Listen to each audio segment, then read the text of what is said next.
Good afternoon, class. Today we're going to be showing some static stretching. Static stretching is normally done at the end of any activity, whether it be basketball, soccer, it could be at the end of weightlifting or end of a jog. Whatever it is, you want a static stretch at the end. Static means you're going to hold it. So I'm going to start on the floor and do a hamstring stretch. This stretches the back of your leg. Whatever you do for one side, you definitely want to do for another because you don't want to create imbalance or inconsistencies in your muscle.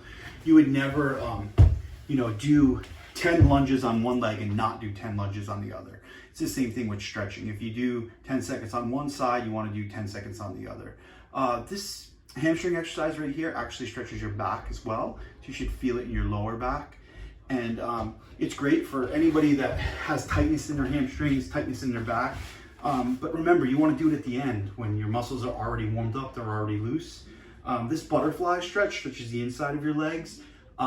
Some people push it down. Some people can bring their heels all the way into their body. Whatever you're comfortable with. You don't want to push beyond your range of motion. Now we're going to rotate to our quadricep. Our quadricep is the front of our leg. You'll notice you don't need to do much. You just lay down, pull your quad. You can do this standing up or laying down, whatever you prefer. And 10 seconds on that side, 10 seconds on this side. If you're doing a lot of strenuous activities or you work out a lot in one week, you might want to hold it for 20 or 30 seconds. But since this is just an introductory video, we're just going to hold it for about 10 seconds each side. That's great. Now we'll stand up. This is also a back stretch and a hamstring stretch, but a little variation. Deep breath in, let it all out. Just kind of let your hands dangle, your head dangle. Some people can touch the floor, that's great. I can't, I'll just touch my shin and kind of hold it here. I feel this in the back of my left leg all the way up. And then you switch. Remember, whatever you do for one side, you want to do for another.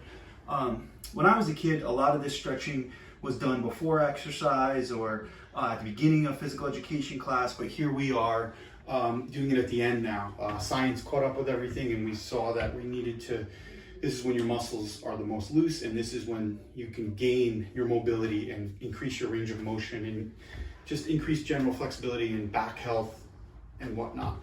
Now we'll move to the upper body.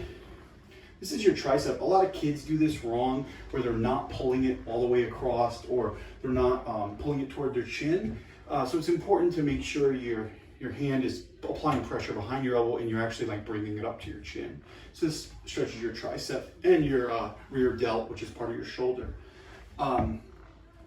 Most people know this stretch. This is like one of the most common stretches that we have in PE or really anywhere. It's great for your hamstring. Your tricep, not your hamstring, the back of your arm. The tricep is actually kind of the similar muscle to your hamstring because it's on the back, but it's not common because it's more like your quadricep because your quadricep has 4 and your tricep has 3, where your bicep has 2 and your hamstring, I forget the number you have in your hamstring, but there's definitely some consistencies. Your hamstrings are more like your biceps and your quads are more like your triceps. All right, I wish there was a specific bicep stretch exercise, but there's not. This is, we did it at the beginning of our workout, but we do it at the end, and this time you hold it. You should feel it all the way up your forearm.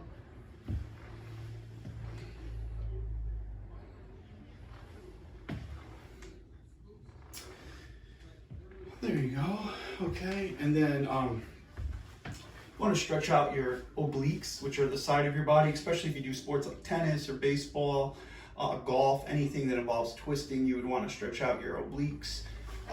Other side. There you go. So at the end of the day, there's 10 or 15 more exercises we can do. You can do sets of this, so you can watch this video twice and get double the stretching in. It's really up to you. This is just an introductory video, and hopefully you gain stuff from our static stretching cool down. Hope you have a good day.